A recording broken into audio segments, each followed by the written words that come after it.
Welcome to Immaterial World, a dedicated and transparent space to recenter how we explore glamour, magic, culture, and everything else we love together.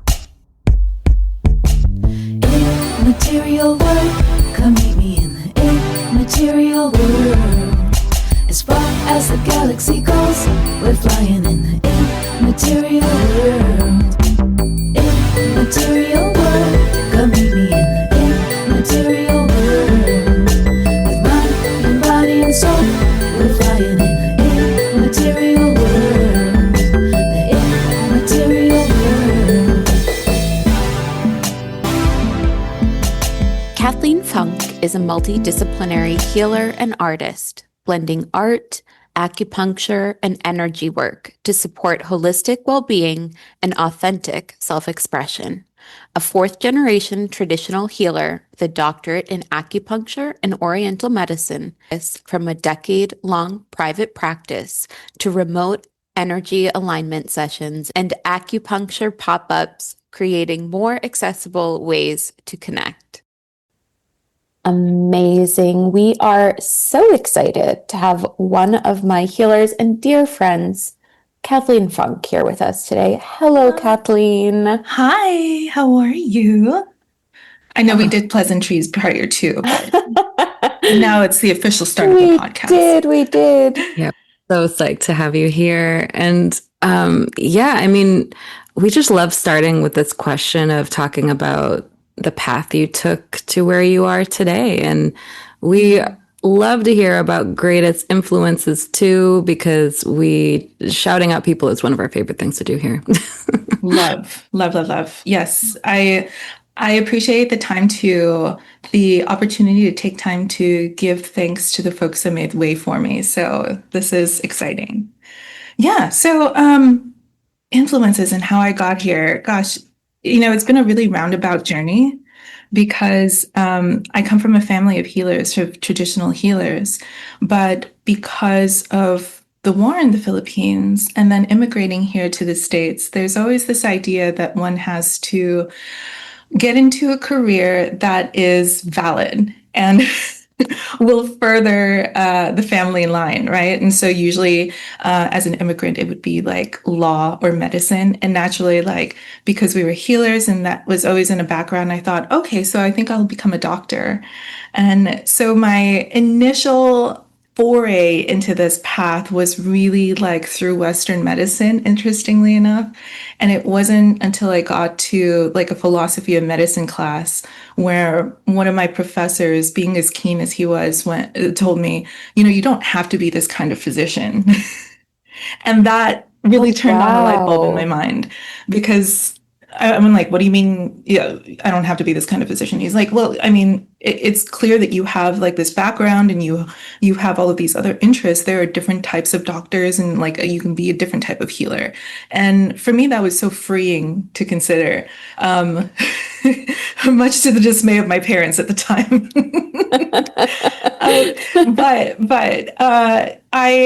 I really took that background in medicine and clinical training, and I really applied it to the intuitive cultivation that my family had really given me as I was growing up. And I found it to work hand in hand with each other. And I know that these days, there's this idea that intuition and logic seem to be paradoxical, diametrically opposed to each other. And it just simply isn't.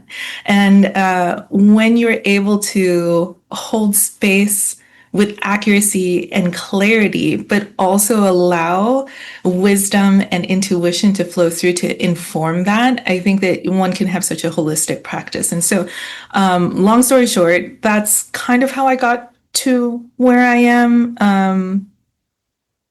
Backtrack a little bit. I'm a fourth generation traditional healer.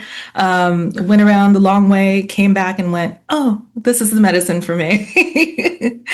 And so I jumped from pre-med to Chinese medicine. And I went to grad school for Chinese medicine, got my master's, got my doctorate. I've been practicing Chinese medicine and functional medicine for over a decade now. And I have recently, in the past couple of years, made a shift into really delving into the intuitive and energetic medicine of my family. And that's been really exciting. I mean, I'm such a fan and I love this. And I like what you started to say, which is that logic and intuition don't need to be at war with each other. And so even if, as we're framing this as, it's Eastern versus Western medicine, or it's physical medicine versus energetic medicine, I think it would be so beautiful if you explain, your particular brand of healing that you've curated and what it is like to have this sort of session with you and incorporate all of those different elements. Yes, the way that I hold space for someone is simply how I think that the spirit needs to be held. And when I say that, I know that that sounds like like mumbo jumbo right now. But what I really mean is that I deeply want a person to feel seen and to be heard and to be understood, not just from like a laboratory analysis, but also from an energetic understanding and even from like a psychological profile. And being able to meet someone where they are, I think first like deeply heals us on on a very deep level, both for me and for the person I'm holding space for. But it also informs the decisions and recommendations I make afterwards. And so within the context of the person where they are, then we can start to filter into the information of what's going on in their labs, what's going on in their life, what's going on in the particular season of life that they're going through. And even then we can add on another layer, right? Like what do their intuitive guides and their ancestral guides want to chip in to help with that guidance? So that's somewhat how I work with someone. No, and I think, it's so beautiful because I even think my super, physical diagnosis that I was trying to give myself and share with you is, oh, I'm coming to work with you because I have so much sludge hanging around in my energy. Can you help it's me pretty clear some of accurate. this sludge? So funny. In Chinese medicine, we have a word for that sludge, like we have patterns and diagnoses for that sludge. And so I think that you came to the table with such really keen body awareness and body literacy that it's so helpful and like easy to work with you in that sense. Oh, thank you. Thank you. Yeah.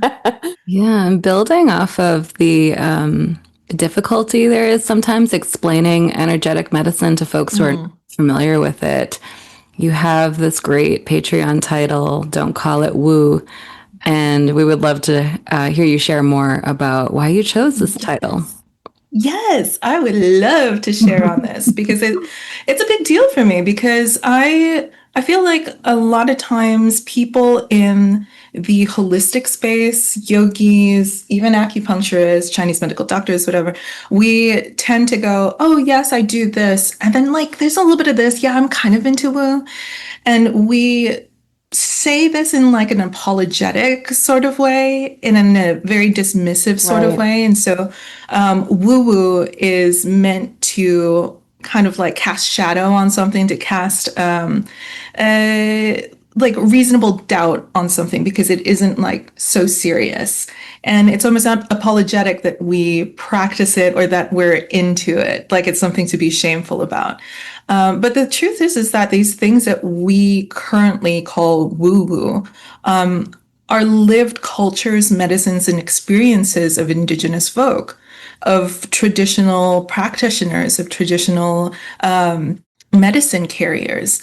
And when we label something as woo-woo, we fail to understand the context of the practice. We fail to understand the reasoning. We fail to understand the mechanism. And we lose out on a lot of the medicine. And so I find it really funny how for decades meditation alone, just like the act of meditating, was considered woo-woo, right? But then suddenly neuroscience is going, oh wait, we need meditation. We need meditation because it regulates the ANS. It helps us get out of fight or flight into rest and digest. And the main difference here is that they've used language to affirm it. Whereas like we've understood this in traditional medicine for literally millennia. And I think that there are a lot of things that we're overlooking simply because we've categorized it as something woo-woo. Oh, I am loving this because there is such a funny thing happening in culture right now, and I'm really particularly listening to it in a way I haven't before. But I also think that it's not been spoke about as much as it is. So a good example of this is, one of my middle-aged lady behaviors that I have is I like to watch Amy Poehler's podcast. Oh, And yeah, love. I will text Jasmina every single episode because somehow Amy Poehler will ask the guest, what woo-woo practices do you and it doesn't matter who it is, and I'm like, how did she get there without any, like, it's one of those like 1, 2 and like there it comes. Some people are super into this conversation, but it's really funny because yes, there is such a disparaging light using that phrase to go into a conversation, but you want someone to be on the same level. So Right. I love this. What would you ask people to rebrand it as or rename it as instead of woo woo? Like, what should we be saying? Yeah, I mean, like we can reframe it as mind-body practices. We can reframe it as like traditional cultivative practices. What sort of regulatory or like somatic practices do you gravitate to? And sometimes, we find ourselves in a position where we have to say woo because we don't, many folks don't really know what we're pointing at or trying to describe. And that is somewhat of a pain point. But it also makes it clear for someone. And so, I think that this is something that I would love to like poke at and like try in describing to other folks who probably aren't as open to this and see what lands best. And I really have been trying because like, I'll get older folks who approach me and they're like, I've been following you on Instagram and like I'm really trying to get your philosophy, but I don't understand it. And I find myself quite honestly like falling back into very similar patterns and just like, oh, like it's a little woo and like, and I'm like, oh, there it is again. But it's something that they understand. And I'm hoping that the more that we speak on it and the more that we allow people access to it, and make it more accessible for people to not just see it as like something mystical and like esoteric far away from them, we can make it something that is just everyday help, which is exactly what it was like for our indigenous brothers and sisters. So all that to say, I don't know what to call it. What would you call it?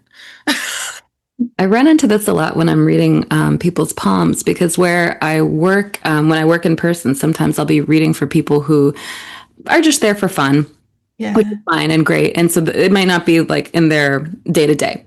And there are lines that speak to like what your spiritual practices are and where your spiritual learning is. And sometimes the word spiritual it can be triggering for people. It can turn them off. And so I always find myself saying like, the spiritual things or emotionally regulating things that whether you're spiritual, you're doing them and they make you feel right with yourself. And usually people are like, okay, but it's like takes a whole sentence to get there. Yeah.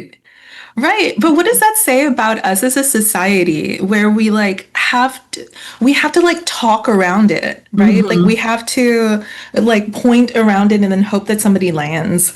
Yeah. And even the thing that they have the most clarity on is the sort of like distorted understanding of what it really is. Yes. And this is why like I love that you both are taking up space in this way and allowing fellow healers to be able to chat about this because it's so important that it's part of our humanity and yet we don't even know what to call it, right? Mm-hmm. Yeah, but it's good to talk about it. Goodness. Oh yeah, you were gonna say? Oh no, I was going to say, one thing with you too, and you never even touched on this in your bio that you just gave us, but you're also an artist. And one of your Oh, big right. languages that you love to communicate in is art. And I think that that's such a significant way to do things without words. And sometimes there are no words for the things that we're doing. Yes, yes. I am. So something that I started, this is going to be a little bit of a long story, but I hope that it's interesting enough. So when I first started in Chinese medical school, we had to learn how to read pulses. And reading pulses is more like listening for textures and feeling someone's pulse. And for me, I'm a really visual learner. And the words that they were using to describe the pulses were like slippery or wiry or choppy, which makes sense to me, but it was easier for me to draw out someone's pulse to understand like the whole. And I found that after doing this for so long, I started not just to sketch out someone's pulse, but also like the texture of their energy. And it was always something like as an aside for me, where like I would have my regular soap notes and then I would put it on the back of the soap notes or something so that it looked in a innocuous, or like nobody really knew what it was. They just looked like scribbles. But it always gave me context for the patient. And as I continued in my practice, I actually ended up going into abstract art as a way to regulate myself, as a way to like help with my nervous system and holding space for other folks. And it's become this really beautiful cultivative practice for me. It's like a litmus test of like, how in line am I with my guides and my intuition, or am I like painting from a place of, oh, I wonder what somebody thinks about this. Oh, I wonder if this would like fit somewhere, if that makes sense. Anyway, that aside, we're going on a long journey. After really getting into art, I started bringing a lot of those techniques into my medicine as well, because it just felt really organic. And I found that when I was holding space for folks virtually, it was really helpful to be able to show them their energetic body.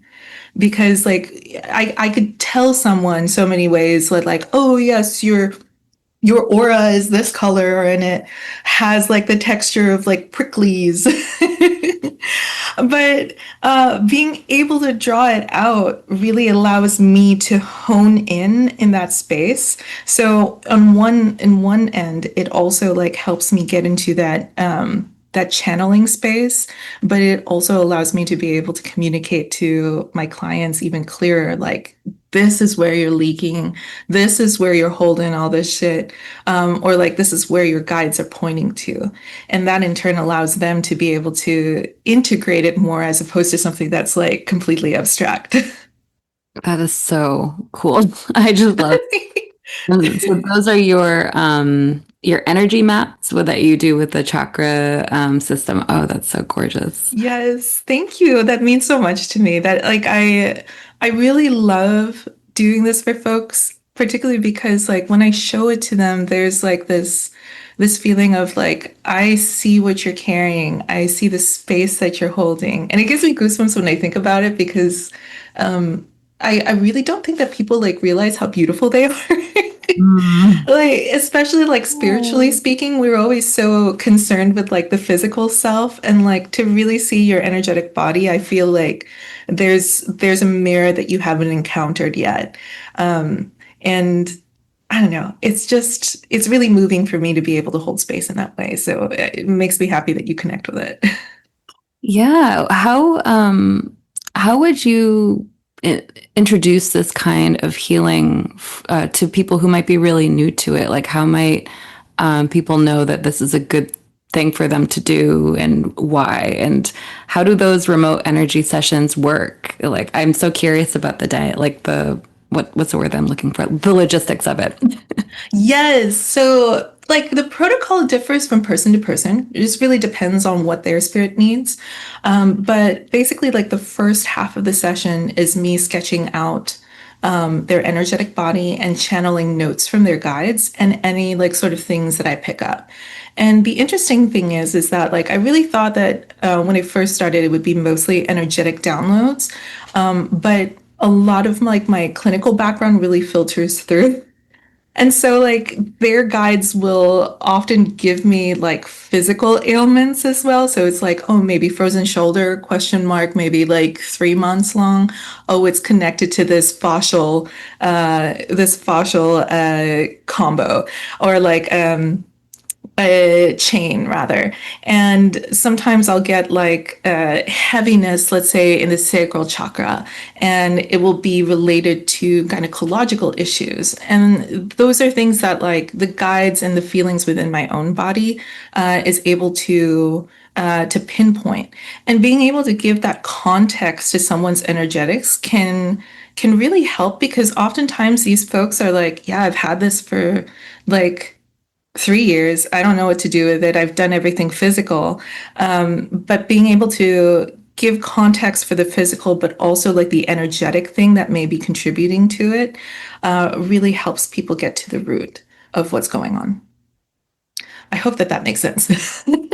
It does. Yeah. As someone with like mystery chronic illnesses too, I'm like, oh, wow. Like, yes, this is so cool. Yeah. I often get folks who have done everything under the sun. And the thing is that I don't negate lab tests also. Like there are some folks where they will send me their lab results and we'll look at it, but even that requires intuition, right? Because like, especially if it's something that has been patterned and your doctors can have found it to be inconclusive, you have to be able to think in different ways outside of that. Oh, absolutely. Yeah. But yeah, that's usually the first half. So the first half is I draw out and I do channeled notes. And then during that time, if there are chords or like energy that is ready to be cleared, then I will do that too. So I do medical qigong remotely in order to help hold space for that. And then afterwards, we jump on a call. And it's so important for me for folks to, one, understand what's going on with them, but two, like actually have the tools to know what the F to do once they have this information. So we go in depth. I go through every single thing like, hey, your guides are showing me this. This is what's coming up. There's a memory that's coming through that they want you to pay attention to. Hey, maybe you should eat more of this and perhaps take more vitamin D3, but also watch your sleep. That sort of thing. So it's the consult and the session tends to be something that's incredibly like holistic, in that we go through everything energetic, spiritual, emotional, down to the nitty-gritty physical, if it is relevant. Yeah, I mean, I can attest to this firsthand and say that, we talked about so much, but then on a very personal, energetic level, to kind of have this, you're kind of burning through, and I'm going to say the wrong thing, dopamine. You really need to start taking more GABA supplements. You need to balance this back and forth that you have going on, because energetically you're experiencing time in this way, or like you're like trying to intuit so many things, and it has made such a difference, and I really have felt it. So I love that. And I think too, going into this energy piece, into the guides, so many people are disconnected from who their ancestors might be or who their guides might be. So tell us a little bit about that, how you work with your guides, how you work with the guides of others. Both you and Jasmine have connected with my guides. They're quite loud. So They're a lot of fun. I'm embarrassed. No. It really depends. So the way that my guides started with me, they were kindred spirits that I felt were around, and they felt more like guardians and protectors. And as I grew into my medicine, I realized that they were also willing to help hold space with me. And so for very many years, they were the ones who were like running running interference for me. Basically, if people were coming in with really heavy energies, it's not just me processing, it's me working with my guides. They're holding space to keep me safe and holding space for my patient to also be safe. Is similarly, I like being able to speak to my clients slash patients guides so they can also feel replenished and nourished in a session.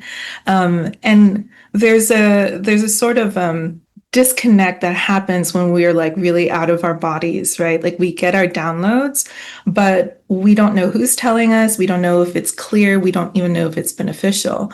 But when you start to regulate the nervous system, we start to find clarity in that. And the beautiful thing is that the frequency of the spirit guides and the person start to sync up. And so there's a really beautiful thing that happens when you like let somebody's guides know and you start helping them on the physical level. And suddenly it's like, ding, okay, cool. Now, oh, is that what you meant? And so the way that I like to hold space for folks is to one, teach them to learn clarity within their own body first, and then start to expand into the guides that they possibly have. But to also know, and I tell this to everyone, like you don't have to if it doesn't feel right. That's such a nice segue into the next question, which, sometimes people are scared of what they might hear. It's scary to be seen sometimes. What might you say to someone who would like to do it, but is maybe feeling a little scared of what they might receive from the work? Yeah. And I ask folks to really hold space and to listen to that fear too, not to say like to amplify it or to increase fear mongering. But it's one of the steps that we have to take in order to understand like this sort of dialogue with our inner selves, right? Because like a lot of times we feel things and we override it and we say, oh, that's not important. And if this is happening, and there's like an activation that happens when you're trying to work with guides, one, we have to honor it. We have to consider like, is there past trauma, whether it be religious or spiritual trauma, that stopped me from being able to have a regulated experience in this? Is it because the guide is unsafe? Is it because I am not feeling safe physically so that I'm projecting this fear onto there? Always being able to discern and differentiate is so important before adding in more voices, I think. So in the case of someone like afraid of what they might hear, it's like, girl, honestly, like it ain't anything you don't know. Like you got that internal voice that's already calling you out on stuff, and you're pretty like we're pretty in tune to it most of the time, but it's like the interference of noise that tells us that it's not correct. And so it's an opportunity to click in, understand like, why am I resistant to this message? What am I so afraid of hearing?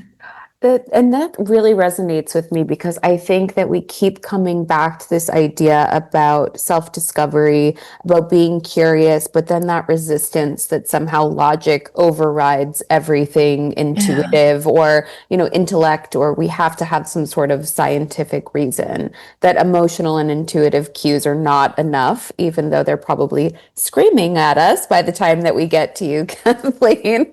So what I love is that your social media sort of works as a bridge, right? It's sort of like that entry level of like, come into my world. Here's illustrations of what I do. Here's how I talk about the healing that I do. And truly, besides being aesthetically beautiful, your social media is so prolific in the way that you talk about healing, you talk about right relationship, you set people at ease about exactly where you stand. So how have you curated such a beautiful account? I really find it so valuable, and I share a lot of things that you have. That is so kind, truly. Like I feel, thank you so much.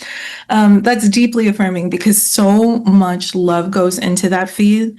And I can't get behind something that I don't believe in and that I don't practice myself. And if I'm going to be putting representations of myself out there, like energetically, it has to have integrity. It has to be congruent with what's going on internally. Because if it doesn't, it just doesn't land. Like people, I think that people are a lot more energetically sensitive than they realize, where they feel the inauthenticity. And my hope too is that like that consistency of authenticity is healing and it can be recognized so that when they find other accounts or like other how do you say noisemakers that perhaps may be running distraction, they understand, hey, something's not right with this. I need to question it.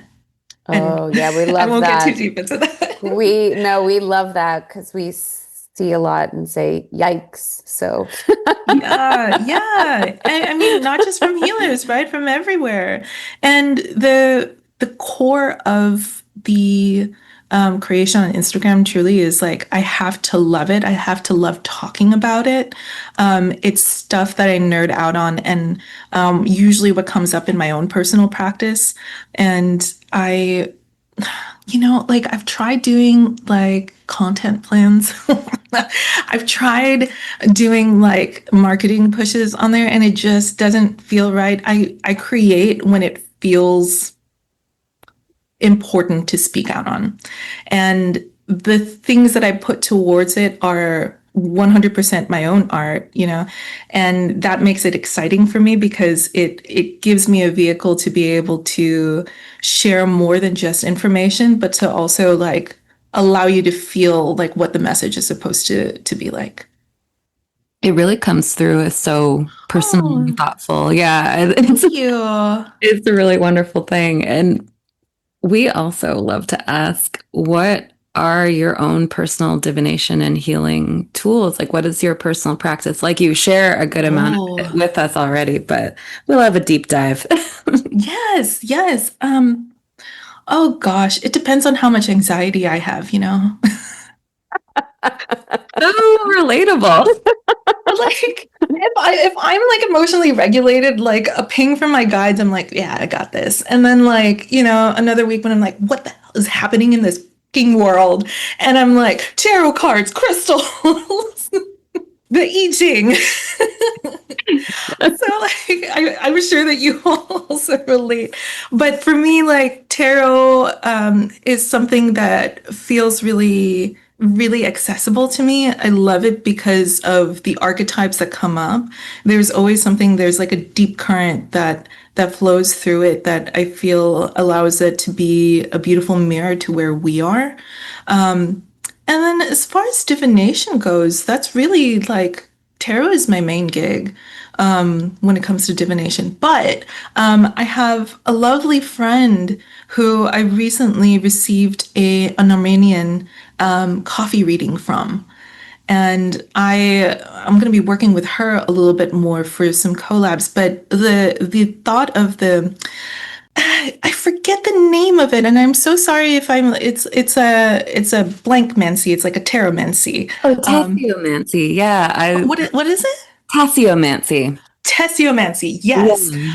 I really love that because I feel like it feels really grounding and it feels more, how do you say, like culturally connected for me, especially like with the relationship to tea and coffee grounds. Anyway, without getting too deep into that, those are my two jams lately. But I'd love to hear what you all love to do for yourselves because you hold space for so many folks.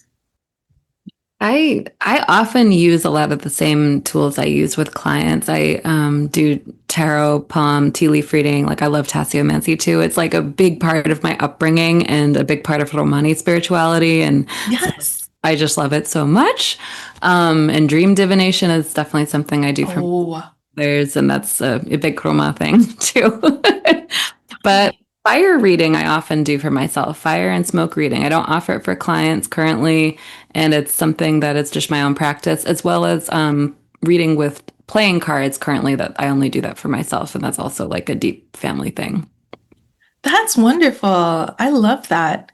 I'm very interested in the flame reading because like Lineage wise, I know that my great grandmother did it, but I never learned it for myself. And I find it's really fascinating to be able to see this. Like, okay, this is a little bit of a tangent, but did you by any chance see like that old plantation in Louisiana burning? Yes. Oh my gosh. Okay. I wanted the tea from like everyone there because there were so Yes. many like there were so many downloads. But may I ask what you saw in there? It felt vengeance, like it was just like burn it down. Like it looked like this powerful energy moving through, just destroying something that just shouldn't be revered and it, shouldn't be aesthetic. And that's because I remember seeing like faces in the smoke, and Right. I wasn't the only person who noticed that. I know. No, it was very, very apparent. What about you? What did you see there? Oh my goodness. I just remember seeing it and I didn't have any context for it and I immediately got goosebumps. And because it really looked, I had to double check it because I thought that it had been an altered photo, simply because of the human presences in there. Like they were just like faces that were, and they looked like they had an opinion. Yeah.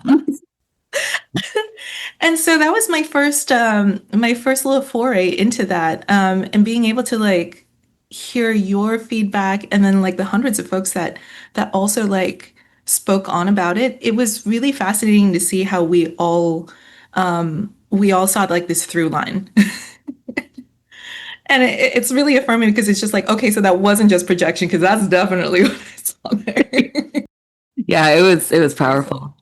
I also saw beadwork that someone had posted. I want to say someone posted that their grandmother did beadwork, but I might be editorializing or like filling in what I don't remember. But I mean, I love people's responses to it artistically, intellectually. Like it's so fascinating. That is so cool. I would on a separate level, I would love to hear more about your Romani background and the medicine that you practice, because the traditional medicine that comes through that lineage is so powerful, and I don't think that it gets enough love and how do you say it? Just kudos. I don't know, like I'm not making any sense, but like I No, just don't think that that's you all so get enough nice. credit. Truly, because there's so much like botanical medicine that comes out of that lineage too. Yeah. And there's so much that we've all like Western herbalists have appropriated that I would really love to understand the original context. Yeah, I'm a huge fan of Jenaline Josephs, who is an Ayurvedic and a Romani herbalist. She has Sastimos Health, I think it's called, or just Sastimos. And we quote her in our book, Secrets of Romani Fortune Telling. I can send it to you. Yes, please. Yeah. I love. Yay, I literally could nerd out with you both like all day because I'm trying to like contain all of my like ADD tinglies.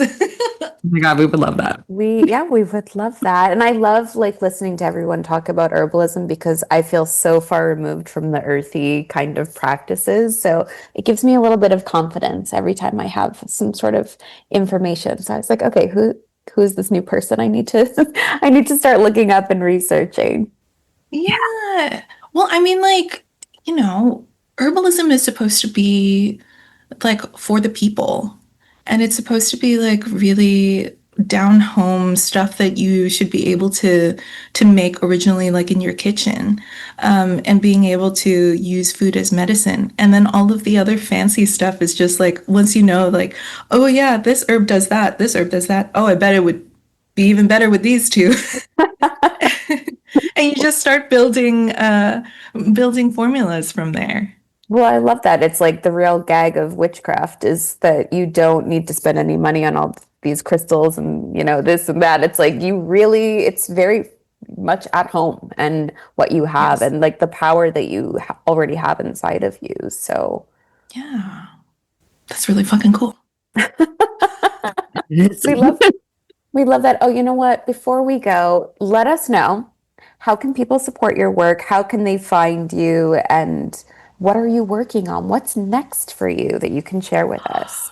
Ooh, okay. So on the energy medicine front, I take a limited amount of energy medicine sessions every month. And so I release those at the beginning of the month. And you can find announcements for that on my IG at acupuncture, or you can send me a DM. And if there's a wait list, I put you on there, and you get to be the first to know whenever I open up slots. And you can find a community and some cool nerding out on energy medicine and spiritual practices and traditional medicines on my Patreon. Don't call it woo. And then what else? On the art front, I am working with an Italian fashion brand, to be dropping a line of clothing in December and winter. So I don't know when this is going to hit, but I can't say the name yet. But it's going to be really fun. And the concept of the line truly is to be able to put my energy maps onto clothing and patterns so that it's protective and energetic for the wearer. And Oh, now I'm nerding out. Yay. Is it printed on the garments? Is it intarsia? What are we expecting? I believe to that see? it is going to be full printed. And so the material is 100% Italian linen. All the buttons are going to be like abalone, and it's made locally in Italy, I believe in Milan specifically. Beautiful. And each one of the pieces are going to be numbered like an art piece. Wow. And they have my sign off on each one of them, which is really, really cool. And so it's an extension of the art, yes, but also of the medicine. So I'm very excited to see like these beautiful energy maps like out in the world, like being in the wild. Yeah, I have to say, if you've never worked in fashion or garment production before, the first time you see someone in the wild wearing something that you've touched that's magic. It's electrifying, that feeling. And it never goes away. So I can't wait for you to be in Italy, to be in Milan, and see someone just randomly wearing your garment, because it really is magical and it's so energetic. So I love this for you, and I love this I'm probably for going to the world. accost them, and they'd be like, "What? Take my things." You'll be trying to say in Italian, I designed this. This is my art. I love it. I love it. Yeah, thank you so much for sharing with us today. It was such a pleasure to sit with you, and we're so excited for people to dive even deeper into your work. You do beautiful things out here. Thank you, Jasmina. It's such a pleasure to speak to you both. And, like anytime that we healers can get together and talk shit, it makes my heart so happy. It truly like fills my heart. So thank you for holding space with me. I love you so much. Thank you so much for being here.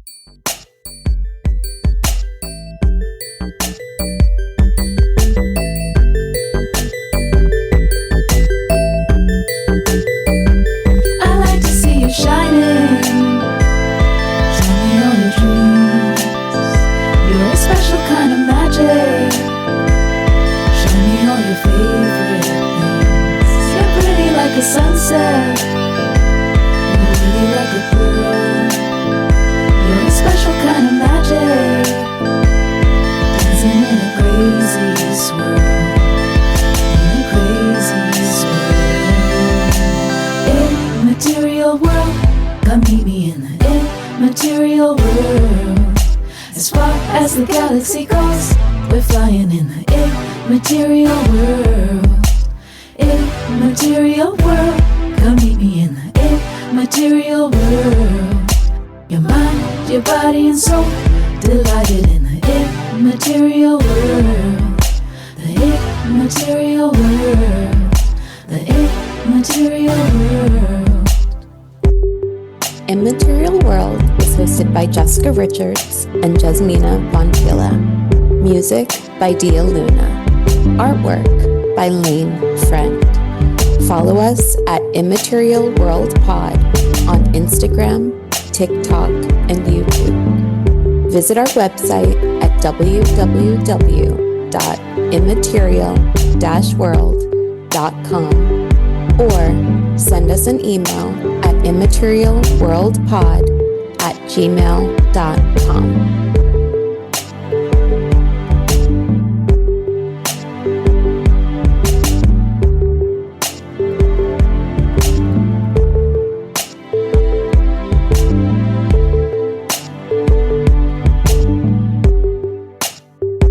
Thank you for being part of our immaterial world.